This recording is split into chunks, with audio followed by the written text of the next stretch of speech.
मुझे तो कभी कभी लगता है कि कंफ्यूजन और राहुल ये पर्यायवाची शब्द है। Confusion is thy name. Rahul Gandhi ji का नाम ही कंफ्यूजन है। He is Confucius Gandhi. हमेशा कंफ्यूजन में होना चाहिए, नहीं होना चाहिए, वैक्सीन लेना है, नहीं लेना है, लॉकडाउन करना है, नहीं करना है।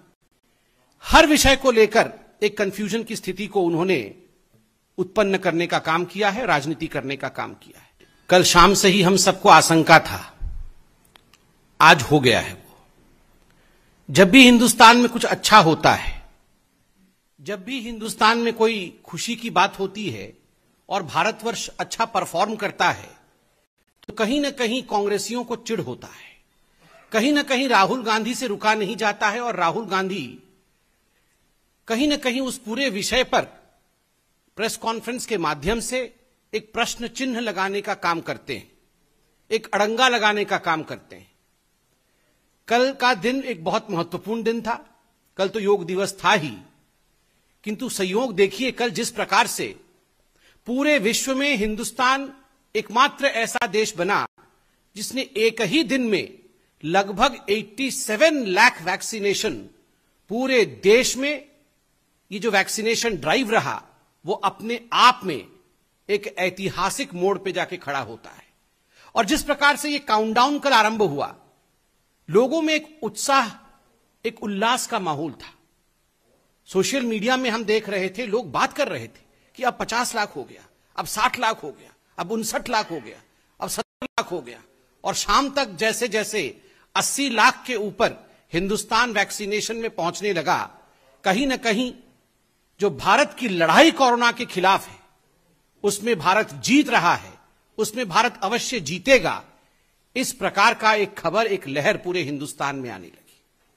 किंतु दुखद है कि आज सुबह राहुल गांधी ने प्रेस कॉन्फ्रेंस करके एक व्हाइट पेपर की बात की है और कहीं ना कहीं अड़ंगा लगाने का काम किया है। बंधुगण, आप सबने इस कोरोना की लड़ाई को शुरू से ही देखा है।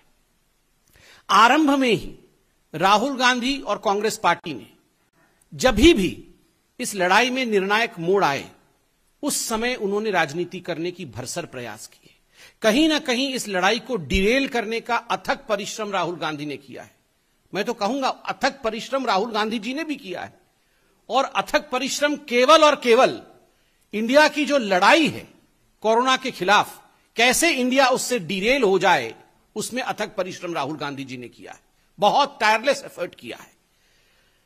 आप याद रखिए, जब लॉकडाउन की परिस्थिति थी, पहली बार भारत सरकार ने लॉकडाउन किया था, उस समय उसी लॉकडाउन को तुगलकी लॉकडाउन कह के भारत के जो युवराज हैं कांग्रेस पार्टी के, राहुल गांधी ने संबोधित किया था, ये तो तुगलकी लॉकडाउन है। तुगलकी लॉकडाउन से लॉकडाउन क्यों नहीं हो रहा है? हमें वैक्सीन चाहिए से इस वैक्सीन में तो गाय का खून मिला हुआ है। हमें वैक्सीन क्यों नहीं दे रहे हैं से जब कोवैक्सीन आता है और छत्तीसगढ़, राजस्थान इत्यादि राज्यों में कोवैक्सीन सप्लाई की जाती है, तो कांग्रेस शासित राज्य मना कर देते हैं वैक्सीन लेने से। वैक्सीन हेजिटेंसी को बढ़ावा मिलता है। ये सभी विघ्न बाधाएं राहुल गांधी ने भारत के कोविड लड़ाई में खड़ी की है। मैं तो आज राहुल गांधी को एक अनसॉलिसिटेड एडवाइस भी दूंगा। वो शायद हमसे एडवाइस नहीं चाहते हैं, मगर फिर भी मैं दूंगा कि कब तक आखिर आप ये वर्चुअल प्रेस कॉन्फ्रेंसेस करते रहेंगे? कब तक ये वर्चुअल प्रेस कॉन्फ्रेंसेस करेंगे? कभी रियल काम तो करिए।